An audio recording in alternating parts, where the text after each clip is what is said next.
स्वागत है।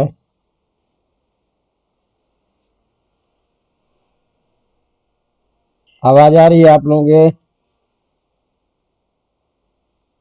तो अपना जो सिलेबस है धर्म संस्कृति, उसमें आज हम नए पाठ को लेकर के चर्चा करेंगे। तो नया जो आपका शीर्षक है ये वर्णाश्रम व्यवस्था। यह जो शीर्षक है इसमें दो चीजें हैं, ध्यान रखिए। एक वर्ण और एक आश्रम। इसको अलग अलग कहें तो वर्ण व्यवस्था भी कह सकते हैं और आश्रम व्यवस्था भी कह सकते हैं। तो अलग अलग वर्ण व्यवस्था और आश्रम व्यवस्था। तो इस शीर्षक को इस रूप में भी समझा जा सकता है कि जब हम एक शब्द इसको मानते हैं, वर्णाश्रम व्यवस्था, तो मतलब ये हुआ कि वर्णों के आधार पर जो आश्रम व्यवस्था है उसका स्वरूप क्या है। तो वर्णों के अनुसार आश्रम व्यवस्था, उसको हम वर्णाश्रम व्यवस्था कहेंगे। यदि हम इसको वैसे भी केवल आश्रम व्यवस्था कहें तो आश्रम का विधान सभी वर्णों के लिए जिस रूप में किया गया है या जिस वर्ण के लिए जो व्यवस्था की गई है उसे हम वर्णाश्रम व्यवस्था के रूप में ले लेंगे। अतः यदि कहीं आश्रम व्यवस्था है तब भी वही चीजें हमको पढ़नी है, वर्णाश्रम एक साथ है तब भी वही चीजें पढ़नी है। लेकिन यदि अलग अलग कहीं रहता है तो वर्ण व्यवस्था जहां है उसमें हमको थोड़ा अलग करना होता है कि वर्ण क्या हैं, कितने हैं और उन वर्णों का क्या कार्य है, क्या दायित्व है, क्या कर्तव्य है। तो भारतीय संस्कृति में वर्ण व्यवस्था का स्वरूप, वर्ण व्यवस्था के आधार पर उनके कार्यों का विभाजन जो शास्त्रानुकूल किया गया है उसी का नाम है वर्ण व्यवस्था। तो यह वर्ण शब्द जो है सामान्य रूप से लोक व्यवहार में जो हम वर्ण का प्रयोग करते हैं रंग के रूप में, वो वर्ण शब्द का प्रयोग यहां नहीं है। अवगतम? तो वर्ण शब्द यहां विशेष अर्थ का बोध कराता है। अवगतम? तो वर्ण शब्द एक व्यापक अर्थ को देता है जो वर्ण करता है, जो अपने निश्चित कर्तव्यों के आधार पर किसी कार्य विशेष का चयन करता है। अर्थात किसी कार्य विशेष के आधार पर किसी के स्वरूप को अलग बताना यहाँ वर्ण शब्द से अभिप्रेत है। अवगतम? तो वर्ण शब्द यह समझ लीजिए कि रंग का वाचक न हो करके यह मनुष्यों के कार्य के आधार पर, स्वरूप के आधार पर उसके अलग अलग भेद का नाम है वर्ण। अवगतम? तो इससे क्या तात्पर्य हुआ कि मनुष्य के स्वभाव गुणधर्म के आधार पर उसका विभाग करना ही वर्ण है। अब यह वर्ण व्यवस्था के बारे में अधिकतर भ्रांति चलती है, और भ्रांति ये चलती है कि कहते हैं कि जन्मना जायते शूद्रः कर्मणा द्विज उच्यते। जन्म से सब समान होता है, कर्म के आधार पर वो द्विज कहलाता है। लेकिन यह जो एक सिद्धांत प्रवर्तित हो रहा है, ये वस्तुतः मूल भारतीय सिद्धांत नहीं है। यह कालांतर में यह जोड़ा गया सिद्धांत है। भारतीय सिद्धांत में वैदिक परंपरा से लेकर स्मृति परंपरा में जब भी हम देखते हैं तो यह वर्ण व्यवस्था हमारी नित्य वर्ण व्यवस्था है। अवगतम, अर्थात सृष्टि की उत्पत्ति या सृष्टि यज्ञ प्रारंभ होने से पहले ईश्वर के द्वारा ही इसका विभाग किया गया है।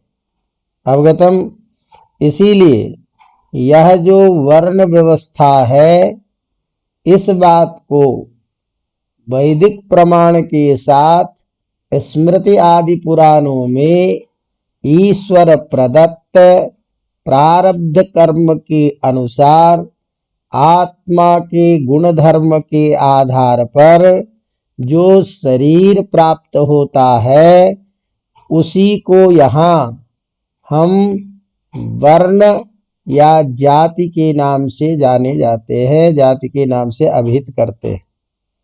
अवगतम, तो इस तरह से यह जो वर्ण है, यह हमारे यहाँ 4 वर्ण स्वीकृत किए गए हैं। अवगतम, तो 4 जो वर्ण हैं, जिसके लिए हम यजुर्वेद आदि पढ़ते हैं, तो उसमें जब सृष्टि संबंधी सूक्त है जो भगवान विष्णु के लिए पुरुष सूक्त के नाम से प्रसिद्ध है, उसमें इस सभी वर्णों को, जातियों को भगवान का अंग माना गया है। भगवान के ही स्वरूप हैं ये सारे, उन्हीं भगवान के द्वारा समस्त वर्णों की उत्पत्ति बताई गई है। तो जिसके लिए कहते हैं ब्राह्मणोस्य मुखमासीद बाहुराजन्यः कृतः ऊरु तदस्य यद्वैश्यः पद्भ्याम शूद्रो अजायत।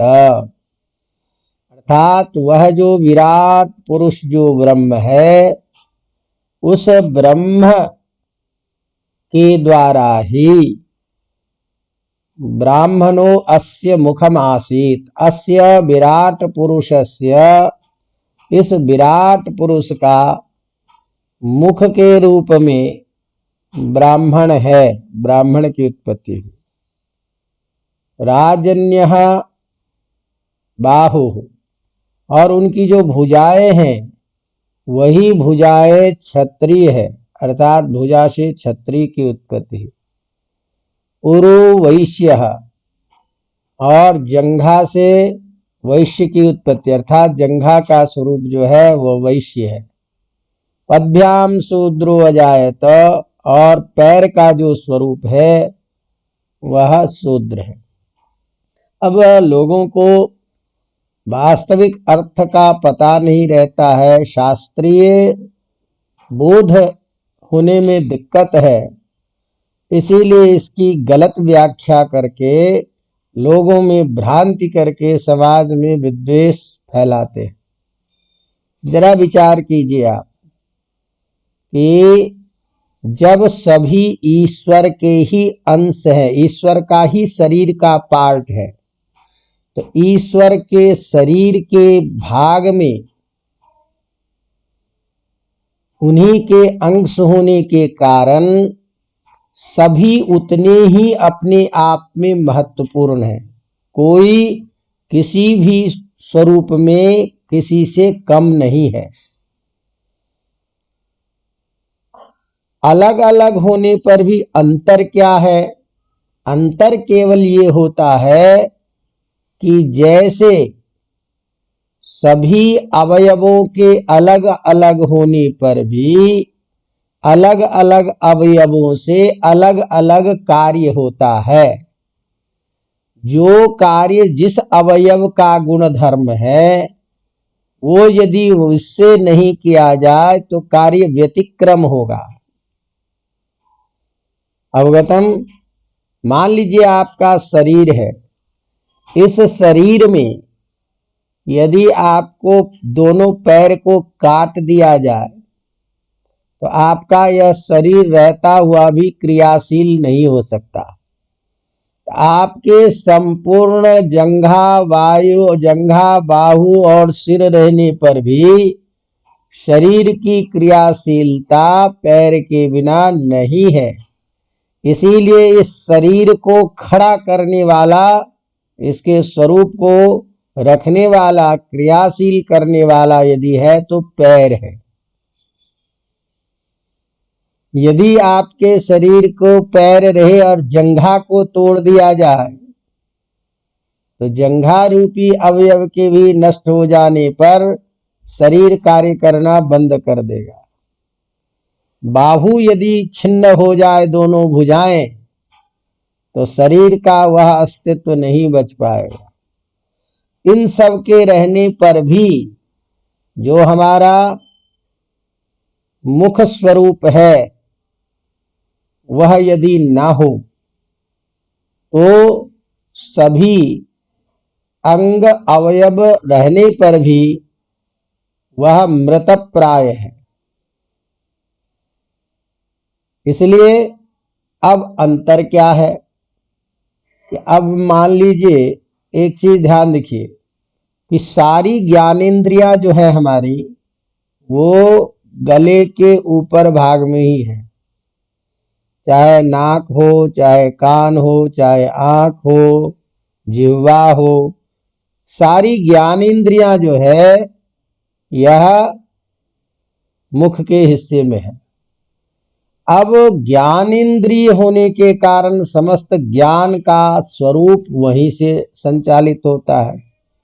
अब ज्ञान शून्य, चेतन शून्य हो जाने पर, सभी अवयवों से युक्त होने पर भी वह मनुष्य होता हुआ भी, प्राणी होता हुआ भी मृतप्राय है। अतः शरीर में सभी अंगों में प्रधान सिर वाले हिस्से को कहा जाता है। इसी से आपकी पहचान होती है। कोई कट जाए तो किसी का कटा हुआ सिर दिख जाए तो पहचान लेगा, लेकिन सिर के बिना यदि अवयव के कहीं दिखे तो उसकी पहचान नहीं हो सकती। तो जैसे आपके शरीर में सिर जो है प्रधान है, आपकी पहचान उसी से है। तो इस तरह से ज्ञान प्रधान होने के कारण उसे कहा कि ये ब्राह्मण से जो है विराट पुरुष के मुख के रूप में है। अर्थात विराट जो ब्रह्म है, जो ज्ञान स्वरूप है, उसका बोध वहां से होता है। चलिए, तो इस तरह से मेरा तात्पर्य है कि प्रत्येक अवयव मिलकर के एक अवयवी रूप समुदाय को सुदृढ़ करता है। इसीलिए समाज में चारों प्रकार के जो वर्ण हैं वो परस्पर एक दूसरे के सहयोगी और समभाव होते हैं, तभी समाज की स्थापना होती है।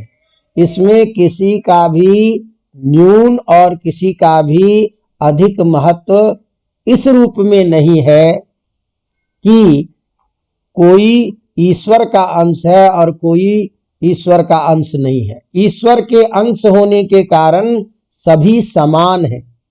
लेकिन जैसे आप दिन में 20 बार तो मुंह धोते हो, स्नो पाउडर लगाते हो, क्रीम लगाते हैं, और पैर कितनी बार धोते हो। शरीर में पहन लिया कपड़ा बहुत सुंदर, पाए हवाई चप्पल पहन के चल देते हैं।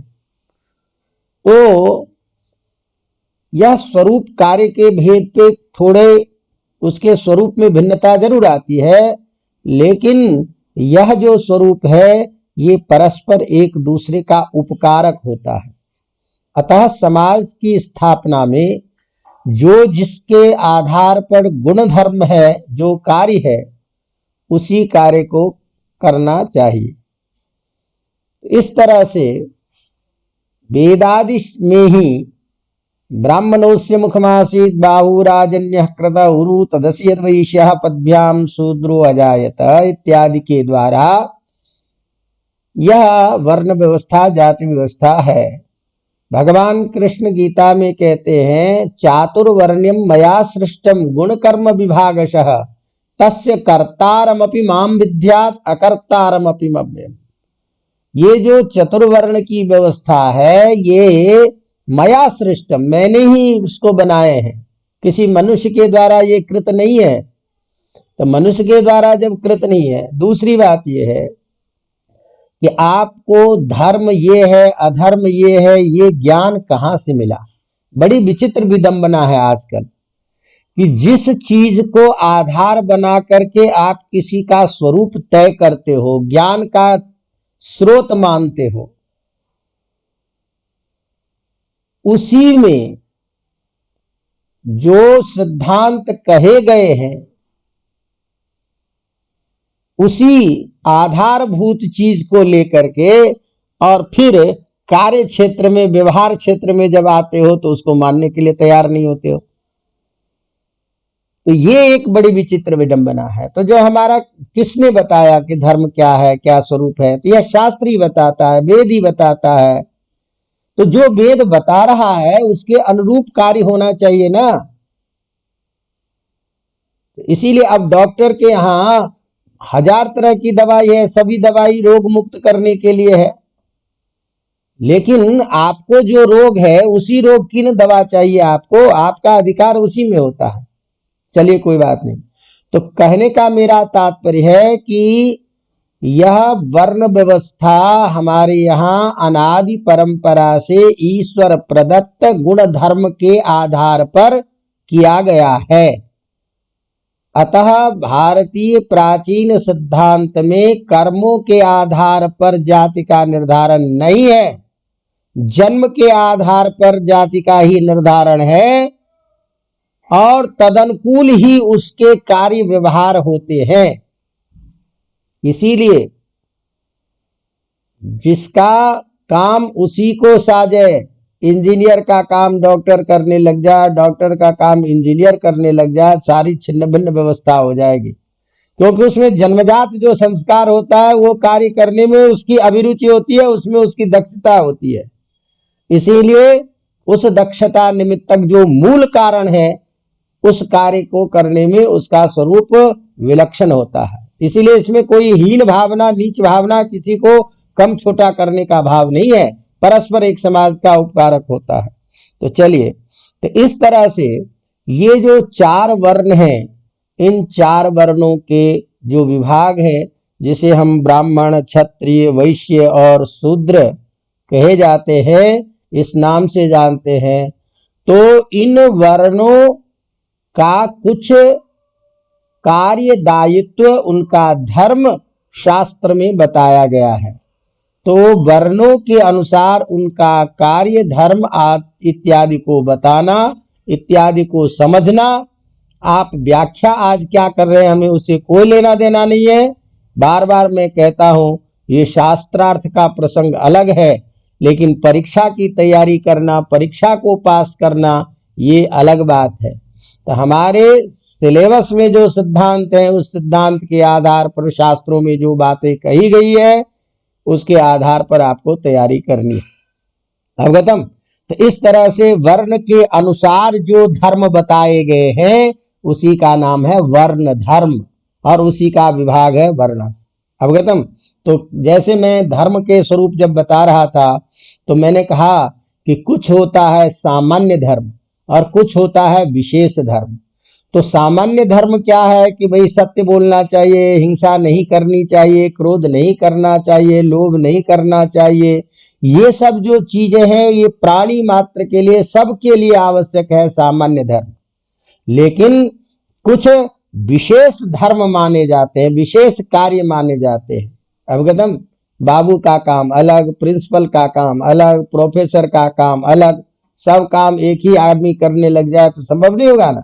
इस तरह से अलग अलग आधार पर जो वर्णों के जो धर्म कार्य बताए गए उसे कहते हैं वर्ण धर्म।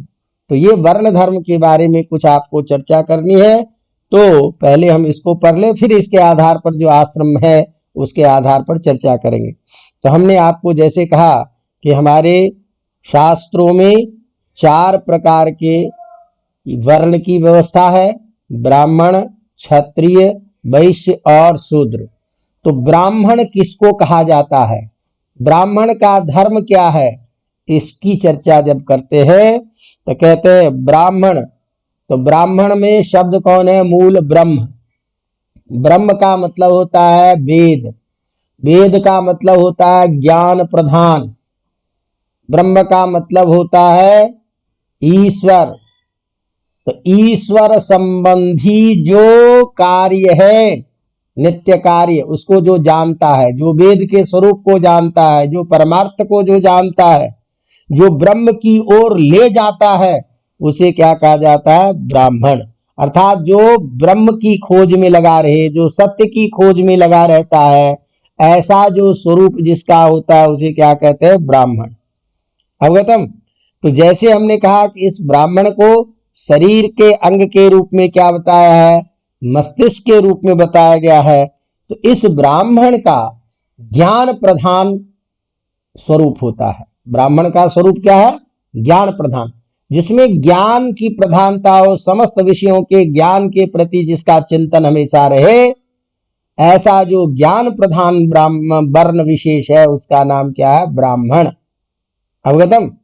तो इसीलिए अब ब्राह्मण जो है इसका क्या कार्य है, तो इसके लिए क्या कहा कि ध्यान रखिए कि यह अपनी नैसर्गिक जो विशेषता है, जो नैसर्गिक जो कार्य है, वह अपने ज्ञान के द्वारा, विचारों के द्वारा, अनुभवों के द्वारा समाज को दिशा निर्देश करने का काम, सबको साथ में लेकर के सबके विकास के लिए जो सिद्धांत उपयुक्त हो उसका निर्धारण करना, उन समस्त चीजों को लेकर के एक साथ समाज के प्रत्येक वर्ग को ज्ञान के क्षेत्र में अपने विचारों से उसे लाभान्वित करना, ये मूल काम ब्राह्मण का। अवगतम। तो इसीलिए ब्राह्मण के जो कर्म कहे जाते हैं, सिद्धांत है, निष्कारणो सडंगो धर्मो वेदो ज्ञोध्यस्य।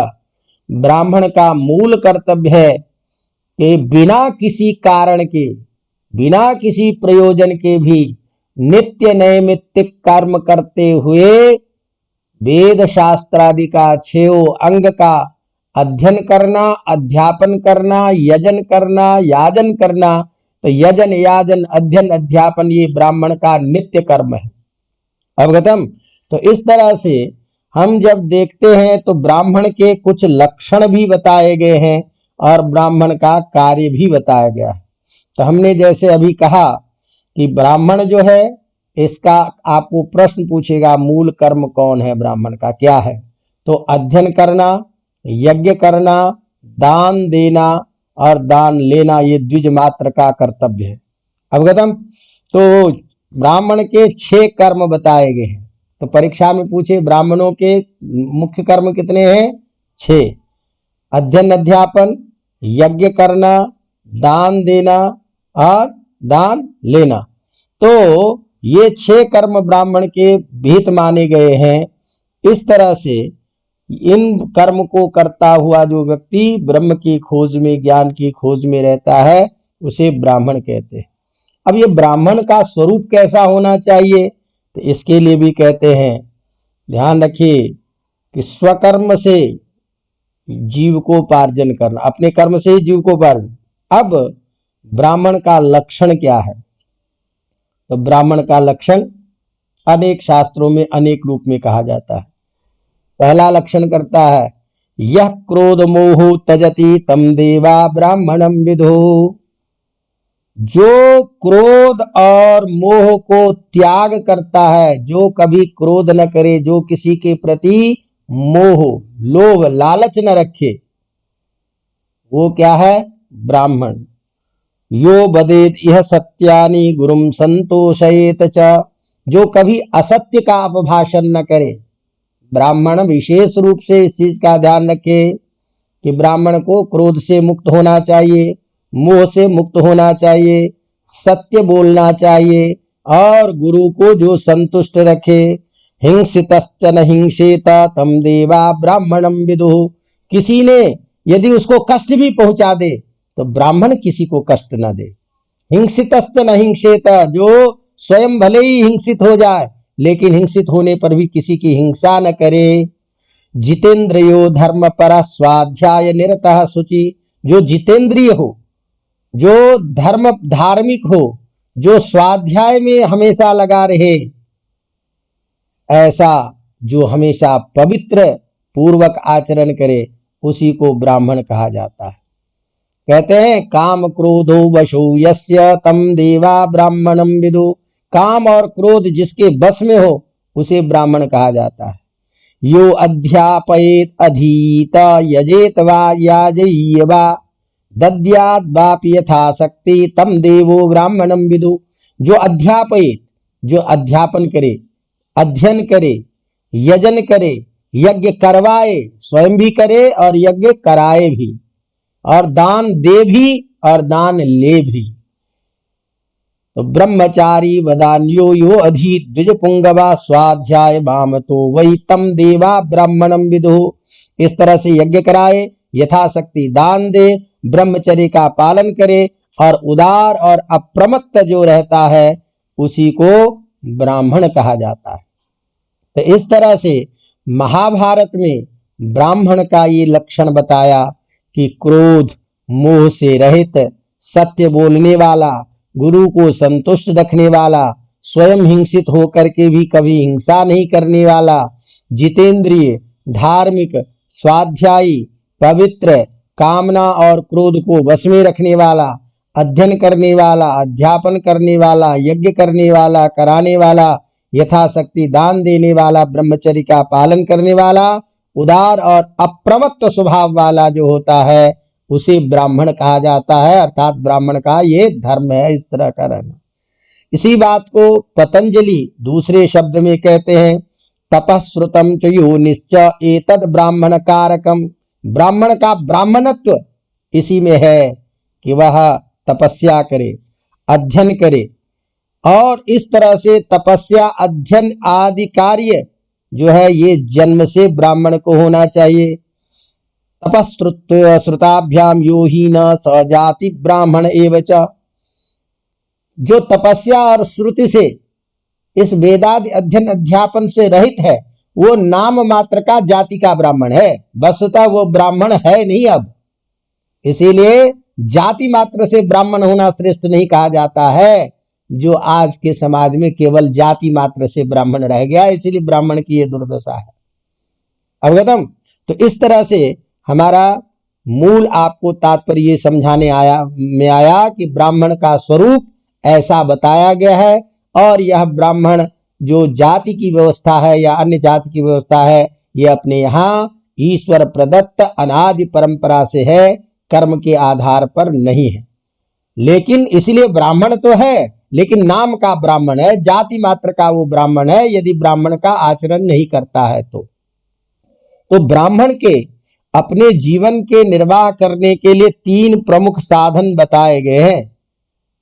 वो साधन यही अध्ययन अध्यापन, यज्ञ करना और दान देना। पौरोहित्य कर्म के द्वारा भी वह अपने जीव को उपार्जन करता हुआ, अध्ययन अध्यापन के करता हुआ कार्य करता है, उसे ब्राह्मण कहा जाता है। अवगतम। और ब्राह्मण की उत्पत्ति कहां से मानी गई है? उस विराट पुरुष के मुख से, अर्थात विराट पुरुष का मुख भाग जो है, जो शीर्षस्थ भाग है, जो प्रधान भाग है, उसे हम ब्राह्मण कहते हैं। दूसरा है क्षत्रिय। तो छत्र का मतलब क्या होता है? रघुवंश आप पढ़ेंगे तो उसमें कहते हैं क्षतात किलत्रायत इत्युदग्रह। कालिदास कहते हैं जो अपनी रक्षा से, अपने बल के आधार पर संपूर्ण प्रजा की रक्षा करने में जो समर्थ होता है, उसका नाम है क्षत्रिय। छत्रम बलम तेजः धृति, जो बलशाली हो, तेज युक्त हो, ऐसा जो पौरुष संपन्न जो समाज की रक्षा करने वाला है, समस्त रक्षा का दायित्व क्षत्रिय का होता है। इसीलिए भुजा का काम है। भुजा के स्वरूप में ईश्वर के विराट पुरुष का बाहु भुजा के रूप में कौन माना जाता है? क्षत्रिय। और इस भुजा का स्वरूप आप देखते हैं कैसा स्वरूप होता है? बाहु का समस्त कार्य के व्यवहार का आधार ही भुजा है। इतना तो छोड़िए, जब आप नींद में रहते हैं और नींद में भी कोई मच्छर आपके शरीर के किसी के अंग पे आ जाता है, तो बिना किसी के बताए ही हाथ अपने आप चल जाता है और उसी अंग पे टपकता है जहां पर में दुश्मन रहता है। आप जब स्खलित होने लगते हैं, चलते समय में रास्ते में गिरने लगते हैं, तो सबसे पहले आश्रय देने वाला हाथ ही होता है। तो समस्त कार्य का आधार और प्रतिक्षण रक्षा करने के लिए स्वतः प्रवृत्त, जब आप गिरने लगते हो तो हाथ को नहीं कहते हो कि हाथ रोक तुमको, तुम हमको रोक दे, ऐसा नहीं कहते। स्वतः हाथ की प्रवृत्ति हो जाती है उसको रोकने के लिए। तो इस तरह से स्वभावजन्य धर्म है। तो जिसका स्वभावजन्य धर्म होता है, किसी का रक्षा करने का भाव, उसी का नाम है छत्र। इसीलिए क्षत से, दुख से जो हमेशा त्राण करे, जो समाज को किसी भी कष्ट, किसी भी प्रकार का कष्ट न होने दे, ऐसे जो स्वभाव विशेष वाला होता है, उसे क्षत्रिय कहा जाता है। अवगतम। तो इसीलिए विराट पुरुष में के क्षत्रिय जो है उसको भुजा के रूप में माना गया है। इस प्रकार क्षत्रिय वर्ण बाह्य और आभ्यंतर सभी प्रकार से शत्रुओं से प्रजा की रक्षा करने वाला होता है। इसीलिए क्षत्रिय को शस्त्र बल कहा गया है। शस्त्र बल पूर्वक युद्ध करके क्षत्रिय धर्म रक्षण, विद्या संरक्षण और प्रजा संरक्षण, संपत्ति संरक्षण, राष्ट्र संरक्षण करने के कारण वह समाज का अत्यंत प्रधान वर्ण के रूप में माना जाता है, जिसका हम छात्र धर्म का निर्वाह कहते हैं। तो सर्वभूत परित्राणम छात्र धर्म इहोच्यते। क्षत्रिय का सबसे बड़ा धर्म क्या है? कि समाज की रक्षा करना। अवगतम। इसीलिए अपने यहां जो रक्षा करने में प्रवृत्त रहता है, जो सैनिक हमारे देश के सीमाओं पर रक्षा करने में हमेशा तत्पर रहता है, जिसके रक्षित होने से आप रक्षित हैं, उसका इतना बड़ा महत्व है कि भगवान गीता में कहते हैं कि भाई अर्जुन युद्ध कर। क्यों?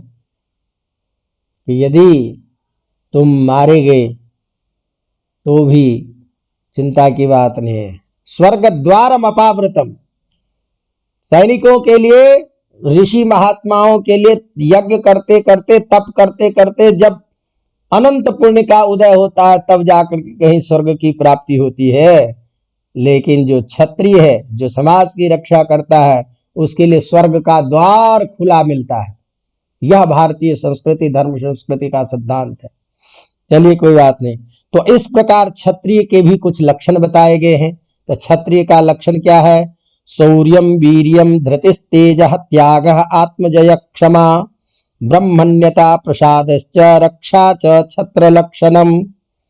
ब्राह्मण शौर्य से युक्त हो, बल से युक्त हो, धृति धैर्य, तेज से युक्त, त्याग करने वाला, आत्मा को जीतने वाला, क्षमा करने वाला, और ब्रह्मण्यता ब्राह्मण्यता का मतलब होता है बुद्धि के आधार पर क्रिया कौशल करने में दक्ष रहने वाला, हर हमेशा प्रसन्न रहने वाला और सबकी रक्षा में तत्पर, ये क्षत्रिय के लक्षण कहे जाते हैं। तो जो बल से युक्त हैं, धृति, तेज, त्याग, आत्मजय अर्थात आत्मा स्वयं को जीतने वाला, इंद्रिय निग्रह करने वाला, क्षमा से युक्त और प्रसन्न रहने वाला, सदा हमेशा रक्षा करने वाला जो है उसे क्षत्रिय कहा जाता है। क्षत्रियों के भी कुछ कर्म बताए गए हैं। तो गौतम ऋषि के अनुसार अध्ययन करना, यज्ञ करना, दान देना तो ब्राह्मण के समान ही इसका भी धर्म है। अर्थात अध्ययन क्षत्रिय का भी हो, यज्ञ क्षत्रिय भी करे, दान दे, ये धर्म तो तीनों ब्राह्मण के समान हैं। लेकिन इसके अनुसार क्षत्रिय का विशेष कर्म है इसके साथ साथ सबकी रक्षा करना। तो इसलिए संसार के समस्त चीजों की रक्षा का दायित्व क्षत्रिय के ऊपर में प्राप्त होता है। क्षत्रियों के जीवन निर्वाह का भी साधन 3 तरीके से कहा गया है। क्षत्रिय जिस युद्ध में जाता है वहां विजित जो जीता हुआ प्रदेश है उसमें प्राप्त किया हुआ धन आदि जो है न्यायानुसार उसका अधिकारी क्षत्रिय होता है। न्याय कार्य करने पर अपराधी से प्राप्त जो दंड रूप में धन है वह क्षत्रिय का होता है। इसी तरह से कर के रूप में प्राप्त धन अर्थात राजा क्षत्रिय ही है। तो क्षत्रिय इस प्रकार से अपने राजधर्म का शासन करता हुआ, प्रजा की रक्षा करता हुआ, नीति के मार्ग से अपना केवल जीवन यापन करता है, जो त्याग और क्षमा से युक्त होकर के। अवगतम। तीसरा है वैश्य। तो व्यक्ति के संपूर्ण शरीर का अधिकांश भार कहाँ रहता है भैया? उरु पर, जंघा पर। पूरा शरीर का जो भार थामता है वह उरु प्रदेश पे ही वहन किया जाता है। इसीलिए विराट पुरुष का जंघा के रूप में वैश्य का वर्णन है। समाज के आर्थिक पक्ष को संभालने के लिए और सुदृढ़ बनाने का भार वैश्य के ऊपर ही है। संपत्ति की निरंतर अभिवृद्धि के साथ जुटना, उसका आयोजन करना, ये वैश्य का प्रमुख कर्तव्य है।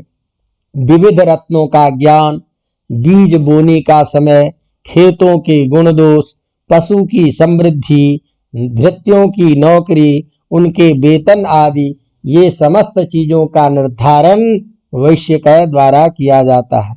अतः वैश्य का यह कर्तव्य है कि अपने विभिन्न कार्यों से यत्न पूर्वक, धर्म पूर्वक द्रव्य वृद्धि के द्वारा समाज का भरण पोषण करे। इसीलिए धर्म का, वैश्य का लक्षण बताया गया है। धर्मेण च द्रव्य वृद्धौ आतिष्ठेत यत्नमुत्तमम् दद्याच सर्वभूतानां अन्नमेव प्रयत्नतः। ब्राह्मण एवं क्षत्रिय वर्ण की भांति ही अध्ययन करना भी इसका कार्य है। यज्ञ करना, दान देना तो वैश्य का धर्म है ही। इसके साथ साथ कृषि, वाणिज्य, पशुपालन, ब्याज, कर इत्यादि की समस्त व्यवस्था करना वैश्य का कार्य कहा गया है। इसलिए वैश्य समाज को आर्थिक समृद्धि से पूर्ण करता है और सभी का भरण पोषण अपने धनादि के द्वारा करता है।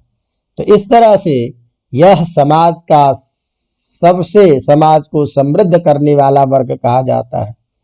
अगला है आपका शूद्र। यह वर्ण चारों वर्णों में से सबसे चतुर्थ स्थान पर या निम्न स्थान पर इसको कहा गया है। शरीर की निरंतर गतिशीलता को बनाए रखने में पैरों का सर्वाधिक योगदान है, किंतु पैरों की अंगों की सुरक्षा अथवा देखभाल का ध्यान शरीर के अंगों की अपेक्षा सबसे कम हो जाता है। समाज में यही स्थिति शूद्र वर्ण की देखी जाती है, किंतु इसका स्थान उन समस्त अन्य वर्णों के साथ ही उसके अवयव के रूप में उसी तरह से प्रधान माना जाता था। तो शूद्र वर्ण का भी धर्म ईर्ष्या द्वेष रहित होकर अन्य 3 वर्णों की शुश्रूषा सेवा या समस्त उनके कार्य को संपादन करना, यह शूद्र का कर्म माना जाता था।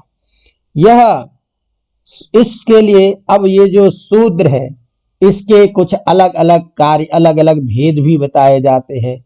कुछ ऐसे हैं जो समाज में हैं और कुछ ऐसे हैं जिसके लिए अनिर्वसित कहते हैं, अर्थात समाज से अलग रह करके रहना।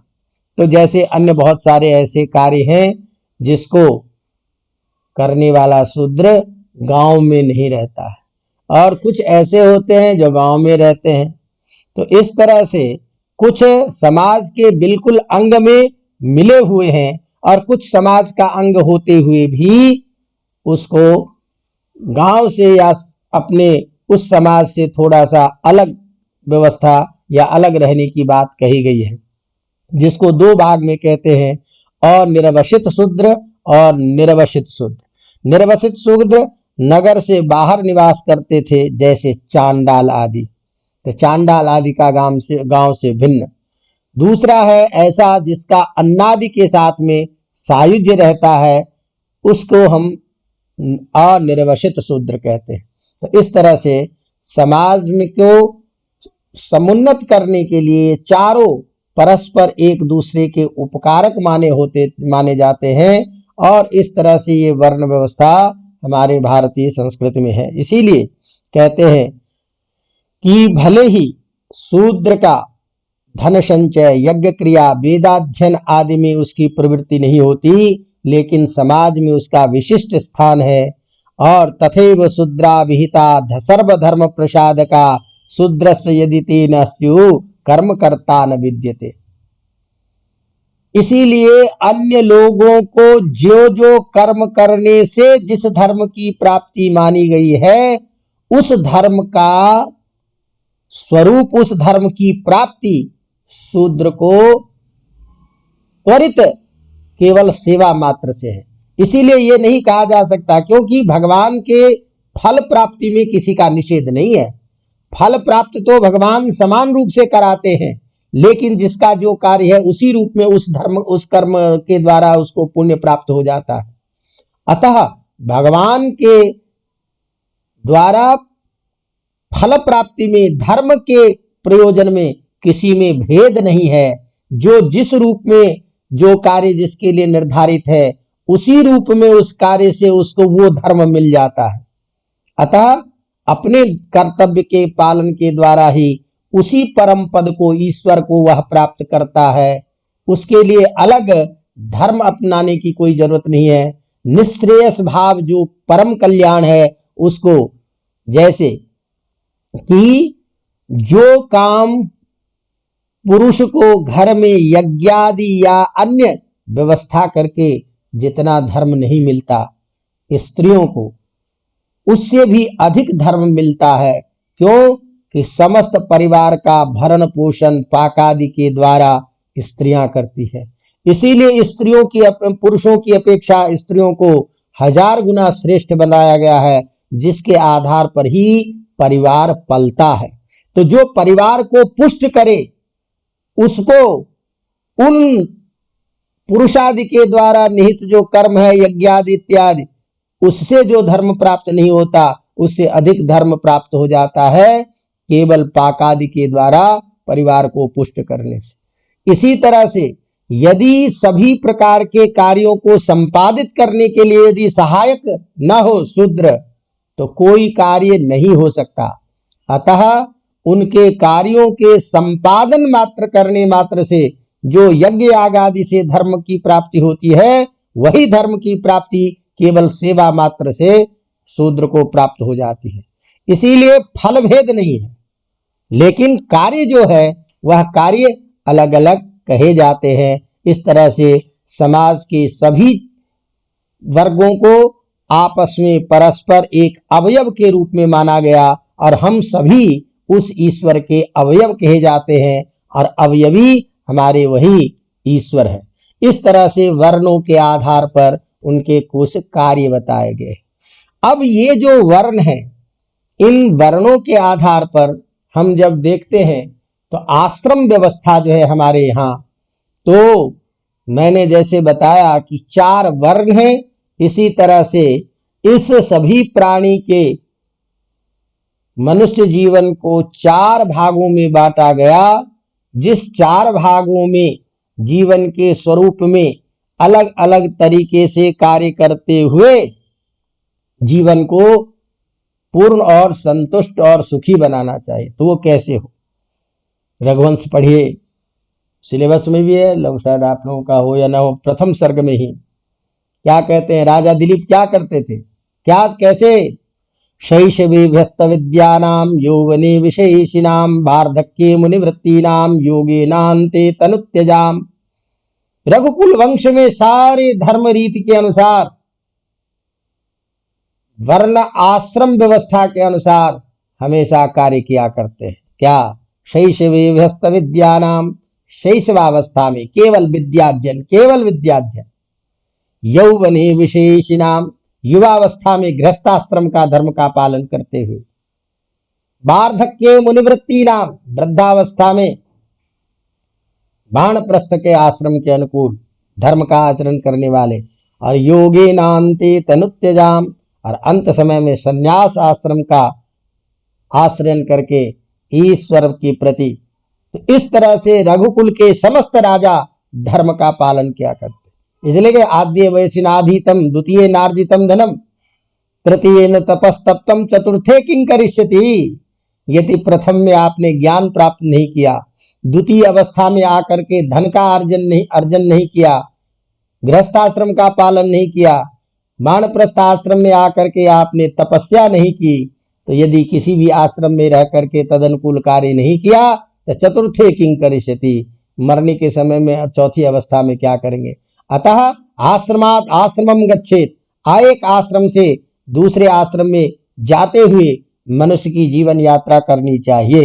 इस तरह से मनुष्य के जीवन को अर्थपूर्ण बनाते हुए और उस धर्म का अर्थ काम मोक्ष जो पुरुषार्थ रूप चतुष्टय जो पुरुषार्थ है उसको प्राप्त करने के लिए मनुष्य के जीवन को 4 भागों में बांटा गया, और उन चारों भागों में जो नियत कर्म किए गए हैं उसी को हम आश्रम व्यवस्था कहते हैं। तो इसीलिए हिंदू या भारतीय संस्कृति में यह आश्रम व्यवस्था जो है यह अत्यंत महत्वपूर्ण और सबसे प्रधान मनुष्य के जीवन को संतुलित करने वाला यह आश्रम व्यवस्था है। अवगतम? इसलिए इस आश्रम व्यवस्था में ध्यान दीजिए कि सभी वर्णों के आधार पर आश्रम व्यवस्था है जिसकी हम चर्चा करेंगे। तो संक्षेप में ये हुआ कि भारतीय धर्म संस्कृति में मनुष्य की आयु को 100 वर्ष तक की आयु को मानते हुए, जैसे हमने कहा शतायुर्वै पुरुषः, पुरुषों की आयु 100 वर्ष की कामना करके शतम जीवेम शरदः, मैं 100 वर्ष तक जीऊं, शतम प्रवदेम शर्मः, मैं शतम शरदः, शतम जीवेम शरदः, शतम प्रब्रवाम शरदः, शतम पश्येम शरदः, मैं 100 वर्ष तक देखूं, 100 वर्ष तक सुन सकूं, 100 वर्ष तक क्रियाशील रहूं, यह कामना की गई है। इस तरह से इन सारी चीजों को लेकर के भारतीय संस्कृति में सभी वर्णों को जीवन को संतुलित करने के लिए जो आश्रम व्यवस्था की गई है, उस आश्रम में जो किया जाने वाला धर्म है उसी धर्म को हम आश्रम धर्म कहते हैं, और आश्रम व्यवस्था के अनुकूल किया जाने वाला कार्य कहते हैं। अवगतम? इस तरह से आश्रम धर्म के अनुसार जो हमारे 4 आश्रम कहे गए हैं, जिसमें पहला आश्रम है वर्ण ब्रह्मचर्य आश्रम, दूसरा गृहस्थ आश्रम, तीसरा वानप्रस्थ आश्रम, चौथा संन्यास आश्रम।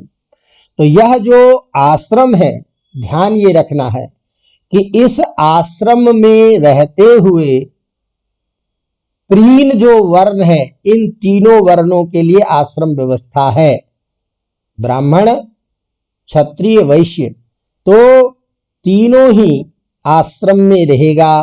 अध्ययन ब्रह्मचर्य आश्रम में, तो ब्रह्मचर्य आश्रम में रहते हुए अलग अलग वर्णों के भी कुछ अलग अलग धर्म कहे गए हैं।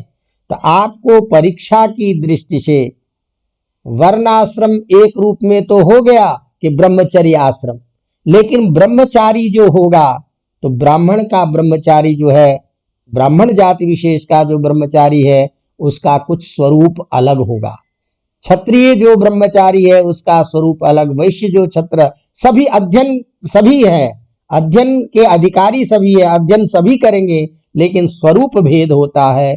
तो वो स्वरूप भेद क्या है, इसको देखने की जरूरत होती है। तो इस तरह से प्रथम आश्रम जो है, जिसे हम ब्रह्मचर्य आश्रम कहते हैं, और ब्रह्म का मतलब समझ लीजिए वेद, ब्रह्म का मतलब ज्ञान। तो जिस आश्रम में ज्ञान प्रधान हो, ज्ञान की प्रधानता हो, जिसमें मनुष्य के भावी जीवन के समस्त प्रकार का ज्ञान प्रदान किया जाता है, उस आश्रम को ब्रह्मचर्य आश्रम कहते हैं। ब्रह्म का मतलब हम लोग ये नहीं कहते कि शादी नहीं हुई तो ब्रह्मचारी है, शादी नहीं होने का मतलब ब्रह्मचारी ब्रह्म होना, और उसी को ब्रह्मचारी कहते हैं जिसकी शादी नहीं हो, ये अर्थ बहुत मोटा स्थूल है, अवगतम। तो ब्रह्मचारी ये बात जरूर है कि जिस अर्थ में प्रसिद्ध है कि विवाह अवस्था से, विवाह से पूर्व की जो अवस्था है उसे हम ब्रह्मचर्य की अवस्था कहते हैं, लेकिन यहाँ ब्रह्म शब्द अत्यंत व्यापक है, अर्थात उस कुमारावस्था के धर्म का पालन करते हुए ज्ञान प्रधान जो कार्य जहां किए जाते हैं जिस आश्रम विशेष में, उसे हम कहते हैं ब्रह्मचर्य आश्रम, अवगतम। तो मानव के जीवन को सफल बनाने वाला जो आधार शिला है, जिस पर संपूर्ण प्राणी मनुष्य का अस्तित्व निर्भर करता है, वह है हमारा पहला आश्रम ब्रह्मचर्य आश्रम, अवगतम। इस मानव जीवन का जो तीन प्रमुख संस्कार है वो इस आश्रम से संबद्ध है, एक उपनयन, वेदारंभ और समावर्तन, अवगतम। जब मां के गर्भ से जन्म लेता है शिशु, तो प्रथम आश्रम प्रारंभ नहीं होता है, उपनयन संस्कार से ब्रह्मचर्य आश्रम प्रारंभ होता है, और उसके बाद समावर्तन संस्कार तक ब्रह्मचर्य आश्रम का भाग कहा गया है। अतः इस ब्रह्मचर्य आश्रम का तात्पर्य है कि इंद्रिय संयमन, वेदाध्ययन के लिए व्रत पालन करना। इसीलिए वेद के आधार पर ब्रह्मचारी का क्या स्वरूप है, ब्रह्मचारी किसको कहते हैं, इसका भी लक्षण दिया गया है। तो ब्रह्मचारी सदैवेश य इंद्रिय जये रतः अपेत व्रत कर्मा तु केवलम ब्रह्मणि स्थितः ब्रह्मभूतश्चरण नरलोके ब्रह्मचारी भवत्ययम्। मतलब यह है ब्रह्मचारी किसको कहा जाए, कि इसके लिए जो कहा कि वेद ही ब्रह्म है, ब्रह्म के संबंध में जो आचरण करे, ब्रह्म संबंधी जो ब्रह्म ने ज्ञान, तो ज्ञान संबंधी जो आचरण करे, उस स्वभाव, उसके तरह उस स्वभाव को ही अपना स्वभाव बना लेना ही ब्रह्मचारी है। ब्रह्मचारी के लिए ब्रह्म ही सब कुछ है, ब्रह्म ही ईश्वर है, गुरु ही ब्रह्म है, ब्रह्म ही सविधा है, ब्रह्म ही अग्नि है, वह ब्रह्म से ही उत्पन्न है, ब्रह्म ही जल है, स्वयं ब्रह्म में लीन रहता है। तो सब कुछ को ब्रह्म का स्वरूप मान करके अपने को उसी के अनुसार बना लेने का जो आचरण विशेष है, इंद्रिय संयम के साथ ऐसा आचरण करने वाला जो होता है उसे हम ब्रह्मचारी कहते हैं, अवगतम। तो इस तरह से अब ब्रह्मचर्य आश्रम के महत्वपूर्ण संस्कार उपनयन संस्कार से प्रारंभ होता है। जैसे मैंने आपको कहा, तो उपनयन का सामान्य अर्थ समीप में ले जाना। तो बालक को वेदाध्ययन के लिए गुरु के समीप में ले जाया जाता था। गुरु विभिन्न प्रकार से विधि पूर्वक बालक को अपने संरक्षण में रखता है और बालक को ब्रह्मचर्य का आश्रम ब्रह्मचर्य का धर्म पालन प्रारंभ करवाता है।